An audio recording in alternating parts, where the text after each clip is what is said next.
Mirë se vini në podcastin më të ri, Arti i Komunikimit. Unë jam Fitim Brahimi. Në këtë epizod të jashtëzakonshëm të Arti i Komunikimit, mi pres gigantin e skenës, mikun tim, nishin, Tony G. Selimi, autor bestseller, Falesterit X, trajneri i jetës, leadershipit dhe biznesit transformues ndërkombëtar.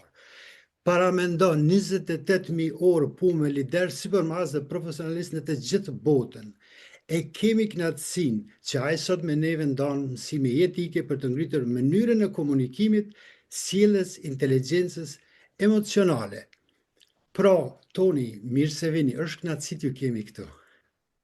Mirë se të gjeta, Fitim. Është gjithmonë kënaqësi të ndaj, domethënë mendime dhe këshilla që bota të ndryqonet, posaçërisht populli jon. Faleminderit. Por nëse për ata që ende ty nuk njohin në skenën ndërkombëtare, kush është Toni G. Selimi? Tony J. Selimi është një djalë që çdo ditë reflekton shumë thellë.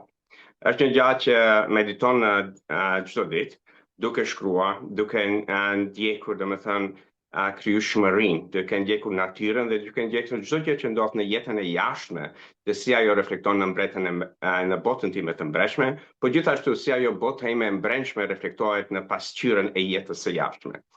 Domethënë, këta gjëra janë ata gjëra që më shtyn gjithmonë të evoluoj veten në atë mënyrë që të mund të mirë në shpërbim më të madh të gjithë njerëzve që i shërbejnë anë e botën. A janë lidera, a janë individa, a janë familje, a janë politikanë, a janë njerëz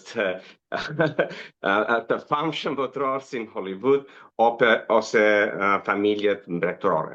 Domethënë, në çdo ditë jam njeriu që me dhimbjen dhe rime shpresjen njëkohësisht. Domethënë, ai flet me veten, me shpirtin, me krijuesin, me natyrën, dhe çdo gjë që dëgjoj dhe komunikoj i transformoj në shërbime që njerëzit të përfitojnë.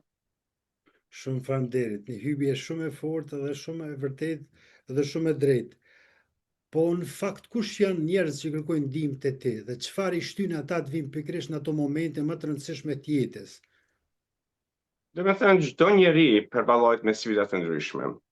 Dhe çdo njeri ndodhet në një kryq të jetës, të karrierës, të profesionit, të leadershipit ose të sfidave të ndryshme në jetën e përditshme. Domethënë, ku këto njerëz ndodhin në këto errësira të mendjes, po gjithashtu nga shtypjet e botës së jashtme, dhe dëshirojnë ekspert që ka përvojën, që ka diturinë, që ka dijen, që ka 30 vjet ekspertizë, ata dëshirojnë të punojnë me dikën si unë në privat, po gjithashtu në shtëpitë e tyre, në bizneset e tyre, në shtetet e tyre kur punojnë me politikanë të ndryshëm këtu në Angli dhe në botën e jashtme, po edhe jap trajnimet e mia, që janë trajnimi 5 ditor që 14 vjet e jap në të botën. Domethënë, vinë njerëz, ato janë lidera, ato janë sipërmarrës, ato janë baba, ato janë nëna, ato janë këshilltar, ato janë avokat, ato janë njerëz që inovojnë teknologjinë, domethënë njerëz të suksesshëm dhe njerëz që investojnë tash në këtë moment për ata gjëra që ata dëshirojnë të krijojnë në jetën e tyre. Dhe këto sfida përfshihen në familje, për shembull, në marrëdhënie, se kam shumë njerëz që janë sipërmas tepër të fuqishëm, por kur vi puna e marrëdhënieve brendja në shtëpi, ata kanë plot probleme. Dhe ajo u ndikon shumë keq. Kanë sfida të ndryshme kur vin nga ana e reputatit, domethënë botën e sotshme kena një ekonomi geopolitike me shumë rreziqe. Dhe këto bin shumë shtypje të liderat. Domethënë ata vinë dhe ju ndihmojnë ta bëjnë një rikonstruktim të mendjes, një qartësi, një strategji, një plan program, një dituri të re, një perceptim të re, dhe të bëjmë një anulimin e emocioneve të ndryshme që i ndërhyjnë në jetën e tyre të përndryshme, dhe si zakonisht këto mund të qëndrojnë në forma të sëmundjes, në forma të divorcit, për shembull, ka njerëz që shkojnë nëpërmes divorc, në forma të leadershipit, domethënë në kohën e sotshme njerëzit nuk dëgjojnë lidera që tregojnë, po dëgjojnë lidera që ato me ndërgjegje mësojnë se kush është punëtoria dhe si mund ata të bëjnë një leadership autentik. Tani pyetja që unë vjen automatikisht drejt për drejt nga kjo që ka thënë ti, faleminderit, është Po si mbrohet toni nga gjithë këto probleme, si mbrohet toni, si e mbron toni vetë veten, sepse është një bosull e madhe e problemeve që ti për çdo ditë përballesh me to. Kur te krym punën, kuptimin e fjalës, si mbrohet toni, a ki ndonjë recept? Receptin e kam shkruar në të gjithë librat e mia atë fillim, për shkak se unë që 30 vjet kam investuar në vete dhe ende jam duke investuar dhe punoj me njerëzit më të mirë në botë. Do të thonë tash unë punoj me 2 mentorat që janë edhe më të shtrenjtë, po edhe më të mirë në botë. Do të thonë që bota e respekton dhe ata kanë vetë një grup të vogël në dorë të klientëve që ata i trajnojnë dhe i bëjnë mentorship. Do të thonë unë gjithmonë kam investuar në dituri dhe në dije.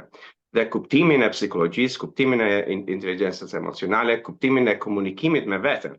Dhe me thënë kjo është qelsi çdo gjë, se ne sefte veten nuk e ndëgjojmë. Ne mund të themi ndëgjojmë, po pasqyra që jeta na jep neve na tregon se ne s'kena asnjë farë ndërgjimi me veten. Dhe me thënë edhe kur bisedojmë me dikën, ne përgatitena gati të përgjigjena. Ende nuk kena ndëgjuar çka thuajnë. Dhe me thënë, këto mësime dhe me eksperiencë me 28.000 tash i bëm, konsulta private dhe përpunimet e ndryshme që kam kriju, metodologjia të ndryshme që kam krijuar, dhe me thënë, kam ndryshuar gjithë dijen e vetës, dhe si mund trupi jot mund të jetë në çdo situatë me sfida të ndryshme ti jesh, dhe me thënë, nuk më duhet më mbrojtje, fitim. Dhe me thënë shumica e njerëzve deri një kohë ti mendon se të duhet mbrojtje. Ajo të duhet mbrojtje për shkak se ti si njeri nuk e ke rregulluar veten, programin tënd në mënyrë që ti mos ti morësh këta informata në vete. Dhe me thënë këta janë edhe trajnime që mësoj gjithë klientëve në përbot, si ata mund të ndryshojnë atë sen. Se tash unë shkoj pa marrë parasysh çfarë sfida kompania ka, ose lideri, ose politikani, ose familjet bertore, ose njerëzit që janë me famë botërore, celebrities, ose njerëzit që kanë sëmundje shëndetësore, ose njerëzit që humbin të kenë familje. Dhe me thënë, kur humbin të kenë familje, për shembull baba e nana e dim se është me rend, po kanë familje që humbin partnerat e tyre, humbin fëmijët e tyre, kanë aksidente të ndryshme, dhe këto gjëra indikojnë trupit shumë keq. Dhe me thënë, nëse unë i lidhi emocionet me njerëzit, dhe me thënë atëherë ajo energjia ime zvoglohet. Unë nuk jam aty të lidhem me emocione, unë jam aty të krijoj një hapësirë ku shërimi ndriçon njeriu dhe problemet e tyre. Dhe mentalitetit dhe metoda që i kam shpjeguar e mësojnë çdo njeri si mund ta arrisin këtë. Faleminderit. Kjo pyetje ishte për arsye sepse jam edhe unë në botën e këshillimit psikologjik dhe meditimit. Është një rrugë e zakonisht që e thati është shumë e drejtë dhe pajtohem plotësisht, sepse në fakt na jetojmë dualitet, mirë po e mojmë vetë vetën e distancë. E në mes kësaj distancë ofrohet një vrimë e vdekjes e quaj unë, e kështu që plotësisht me vene prunet, është kënaqësi me të vërtetë sepse je një burim aq i madh, je nishi totalisht në trojet shqiptare, po dhe marrë botën.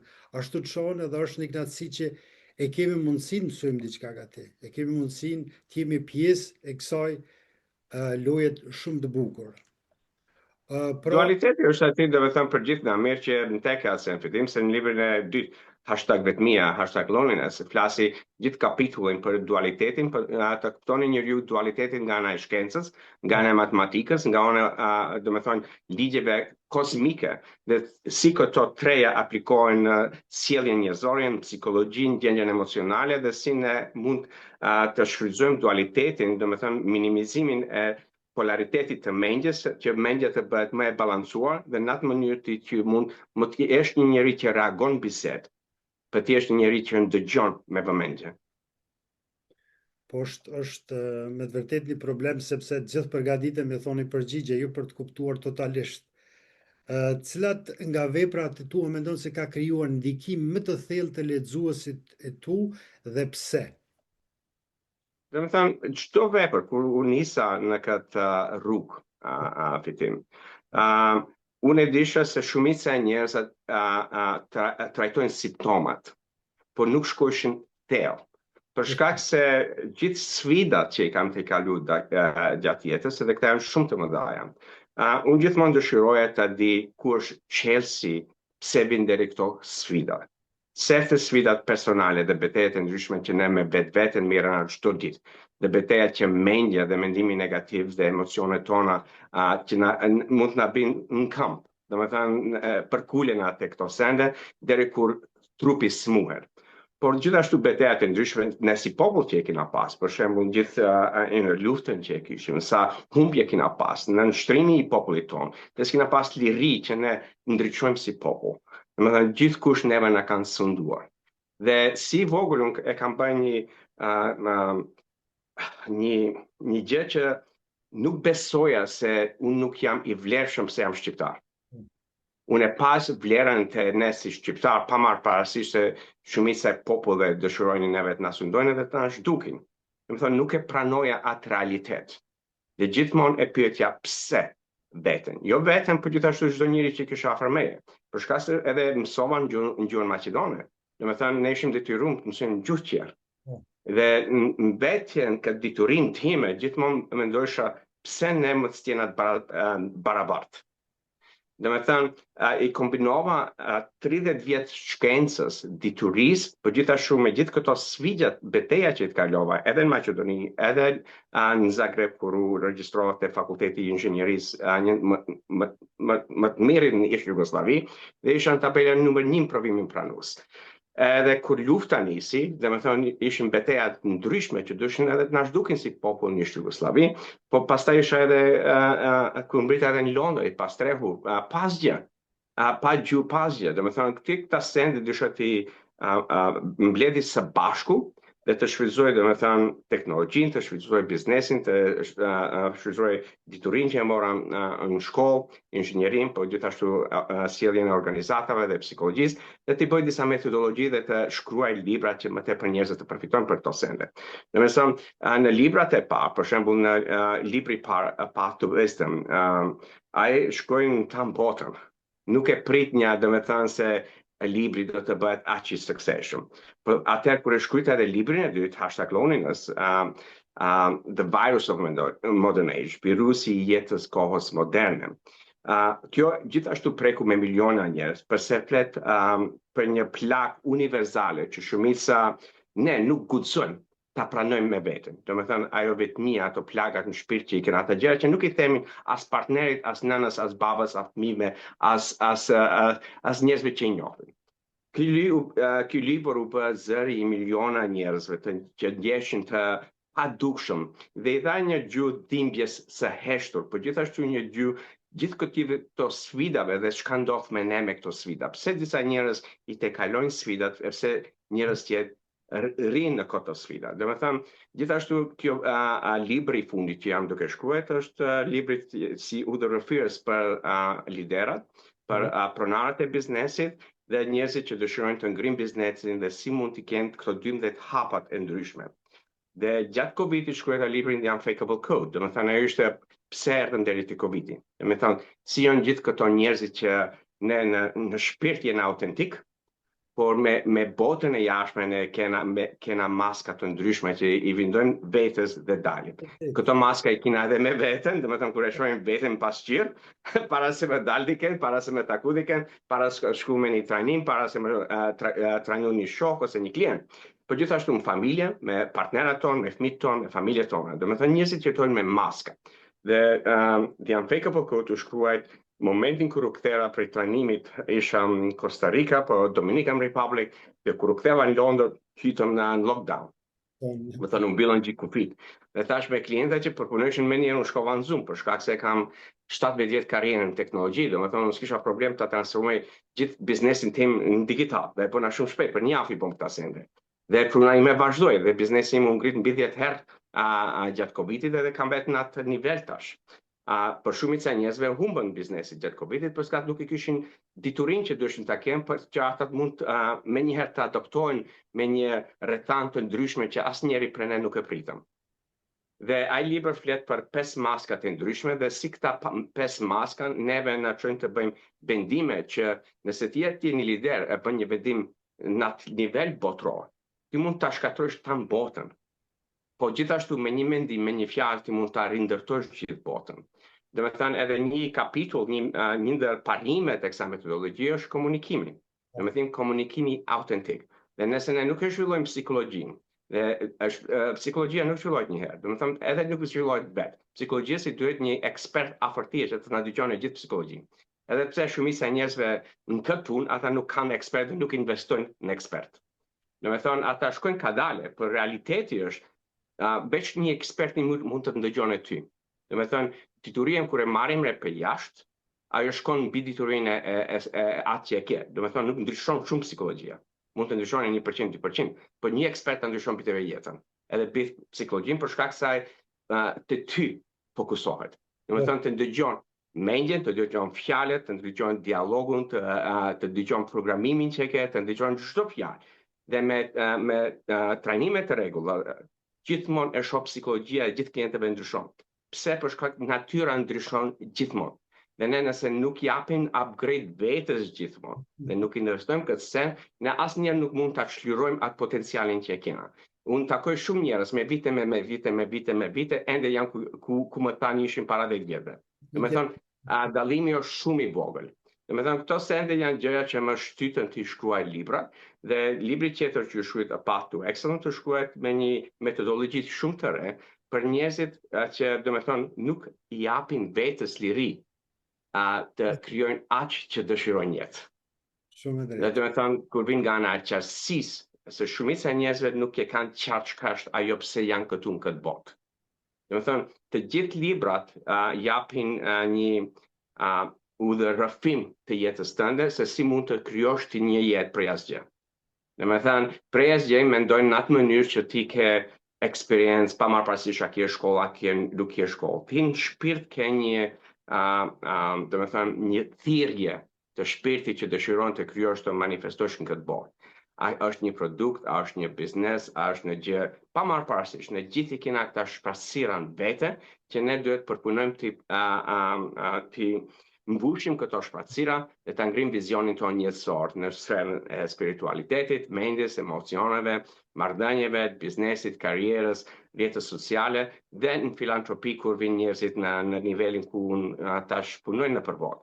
Do të thonë, ti kur i përmbush gjithë ta sferat e jetës, vetë si njeri i e i përmbushur. Pajtohem plotësisht, shumë faleminderit. Tani pyetja ime radhës do të është si do e mbijetojmë komunikimin autentik në botën e AI-s, që është të ndodhë tani me do hapa gjigant, që shumë njerëz nuk janë në gjendje me kuptu fillimisht se çka është të ndodhë, dhe pika e dytë se nuk janë në gjendje me marrë hapin e shpejtësisë që është të zhvillu. Si e sheti këtë zhvillim, Toni? Do të thënë, për njerëzit që investojnë në vetë dhe i shohin gjithë klientat e mi dhe njerëz tjerë që i di. Do të thënë, ti kur ke një dituri të thellë, ti je AI që e kërkon.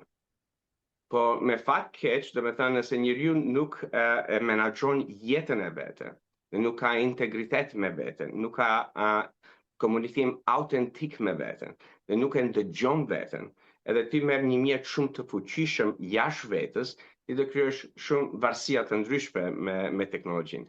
Do të thënë, unë e shfrytëzoj inteligjencën artificiale në mënyrë që ma zmadon komunikimin tim. Do të thënë, e krijon i bin një vlerë shumë më të madhe, por nuk e lejoj veten që ajo të më zaventson zërin tim autentik. E gjithashtu, do të thënë, gjithmonë njerëz do thonë se tash 3 vjet jam duke punuar me inteligjencën artificiale, unë tash edhe fjalorin TED, Technological Armageddon, ka tash mbi 1 milion shikues natë. Do të thonë, unë parashikova kjo para se askush nuk flette për inteligjencën artificiale. Edhe shkruaj një libër në 2017 dhe në 2017 dash konferencë në Amerikë për këtë send. Do të thënë, tash këtë shumica e njerëzve tash vijnë afër meje duke parë atë TEDx edhe pyesin si mundesh ta parashikosh këtë send. Do të thënë, me dituri vjen edhe parashikimi. Pse? Se kur e shef një gjë dhe ti ke eksperiencë të lartë, dhe ke një vizion shumë të lartë, ti mund të parashikosh se çka mund ndodhe nëse njeriu i vazhdon këtë hapa. Do të thonë, edhe me klientët kur krijojnë vizionet e mëdha të klientëve i shty deri 3 vjet, 5 vjet, 8 vjet. Me disa klientë ne shkojmë deri në vizionin 100 vjet. edhe shumica njerëz as që kanë dije se çka është vizioni 100 vjet. Kompanijat nuk kanë vizion 5 vjetor ose 10 vjetor. S'kan asnjë farë qartësie. Edhe ti nuk hip në aeroplan pa me di se ka aeroplani ku të shkone. Pyetja si përmarrësve baboj dhe liderave dhe politikanëve, si mendon dikush ti do të besoni ti vetë nuk je qartë për planin tënd, për strategjinë tënde, për vizionin tënd ku kjo kompani ose ky shtet ose familja jote dëshiron të shkojnë. Domethënë e humbën atë besimin te njeriu. Në kohën e sotme, domethënë inteligjenca artificiale mund të krijojnë një komunikim jo autentik. Dhe ti njeriu mund të shkruajë disa fjalë bukura, ti pastaj shkon me njeriu, e takon njeriu, ai njeriu nuk din dy fjalë me ti thënë.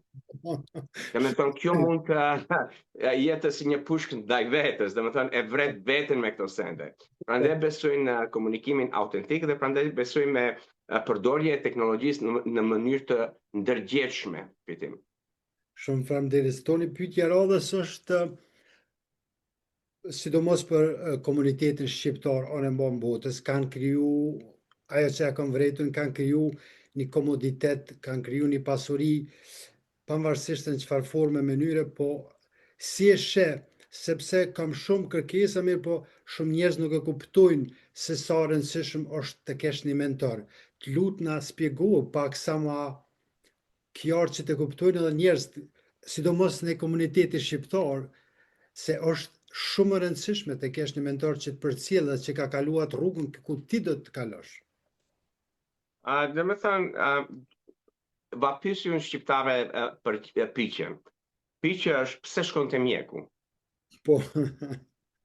Domethënë ata shkojnë te mjeku because nuk janë vetë mjek. Vapysi piqen pse nuk e rregullon Ferrarin vet. Edhe duhet mekaniku. Tash e njëjta gjë për kokën të duhet një ekspert që të mund të ndihmone. Për biznesin të duhet një ekspert, për leadershipin të duhet një ekspert që i ka të kalu këta sende, ka eksperiencën, ka shkollën, ka diplomat dhe ka domethënë rezultatet që klientat. Unë kam rezultate 28.000 ore kam kryer dhe kam me mia video që klienta që flasin se çka bëj për to. Domethënë, gjithë këto sende, neve na duhet mjetën tonë. Dhe mu më kënaqet zemra, se mu kam shqiptar klienta në të botën të i fitim. Domethënë, nivelin në të cilën unë ndihmoj njerëzve, shumica e shqiptarëve e kuptuan se kjo është gjë kryesore që ata të investojnë. Po saqërisht shqiptarë që kanë bërë trajnimet e mia, tash vazhdojnë me punën time. Tash i bëjnë fëmijët e vet. I bëjnë njerëzit e organizatave të veta dhe më thirrin të bëj domethënë trajnim special për ato. Domethënë ne kemi një shtresë popullatës tonë që është duke u rritur, domethënë rëndësia në investimin në një ekspert, në një mentor, në një trajnim. Domethënë tash më tepër kena, më parë ishim shumë të nërësit i fitim. Më kënaqet zemra. Por për ato që mendojnë se pse, unë gjithmonë vu them edhe një shembull tjetër. Domethënë toka si natyrë i ka këto gjëra që na duhen. Për është njeriu që i mori këto sende, mineralet i përpunon dhe i zhvillon. Domethënë edhe banesat ku jena, edhe shtëpinë ku jena, edhe çdo gjë që kena, edhe toka mund të krijone domethënë një karrot, po duhet shkosh ta mbjellish, duhet shkosh ta hekish, duhet shkosh të bësh sallat, dhe të bësh një menu për darkë. Domethënë e njëjta gjë është për një mentor, për një ekspert. Është një gjë e rëndësishme e pjesës tënde. Domethënë jeta ime ndryshoi 365 shkallë për shkak se tani jetës kam investuar në këtë send. Domethënë unë e di se investimi te betja është sikurse më i mirë se investimi që bën në bank ose në shtëpi. Domethënë ne ende si popull jena duke zhvilluar për shkak se gjërat më elementare ne vu japim vlerë, si shtëpia, si pushimet, si darsmat, si makinat, gjërat që domethënë u krijojnë më tepër stres. Domethënë tash kena një gjenerat të re që ata bëhen më të vetëdijsuar dhe e zgjedhin gjërat, trajnime, zgjedhin ta mbushin kokën. Domethënë ti kur e mbush kokën me dituri, ti mund t'i bësh dikta gjëra, por edhe me i hub ti mund t'i rikrijosh. Një problem që shofi të biznesat shqiptarët as kanë as strategjit të qartë, as vizion të qartë, as plan program të qartë, po as struktura që në vendet perëndimore biznesat i kanë. Dhe i punojnë biznesa, dhe me thonë këtë e kanë kokë biznesin. Edhe me fat kena në shumë raste ku shumica e pronarëve biznesit marrin, dhe me thonë, kanë smundje të zemrës, kanë smundje të psikologjisë, kanë smundje trupi, e disa edhe hupin edhe jetën, edhe mbrapa jesin këtë nërsi jesin.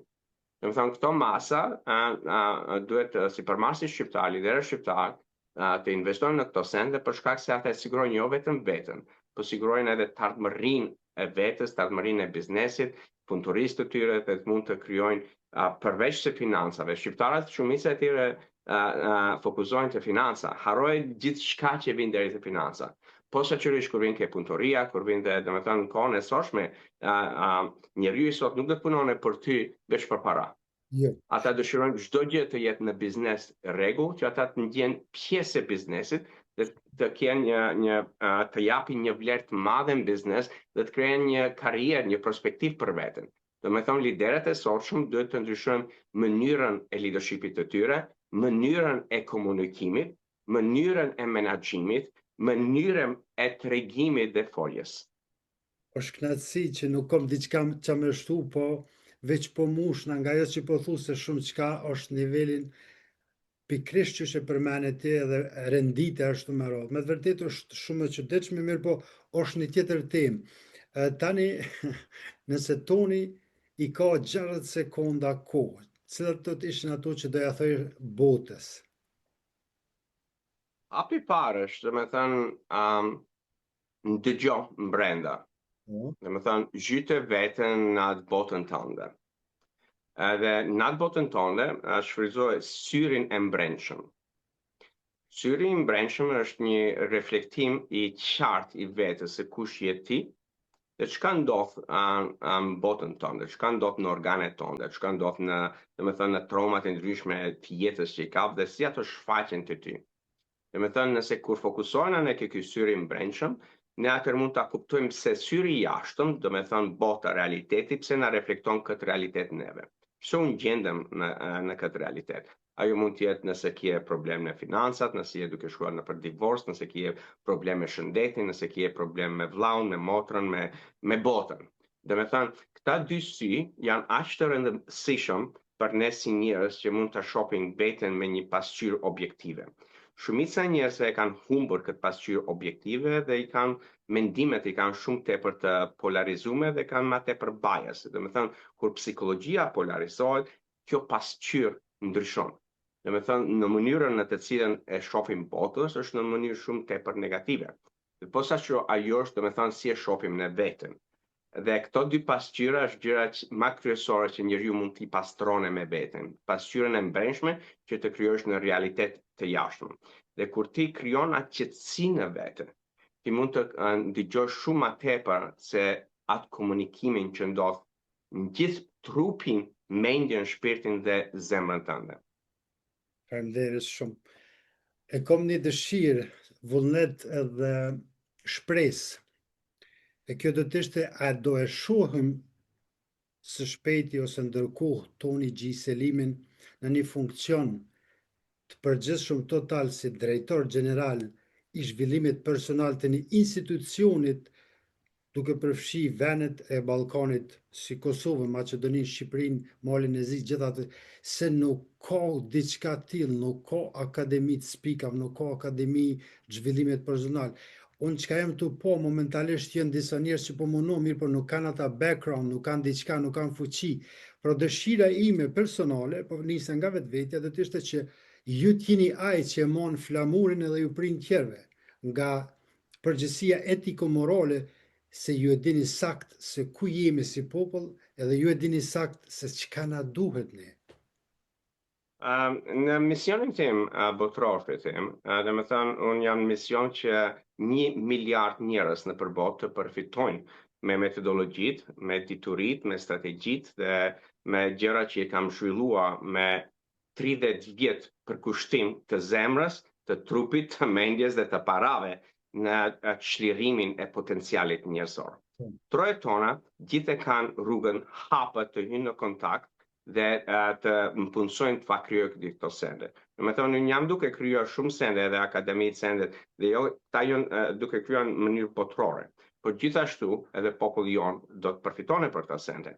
Por unë besoj se domethënë njeriu që vlerëson ekspertin, investon të eksperti, domethënë institutet shtetërore të Kosovës, të Shqipërisë dhe të Maqedonisë, janë gjithmonë të mërtarën të hyjnë në kontakt si hipin institutet botërore, shtetërore që i konsultojnë.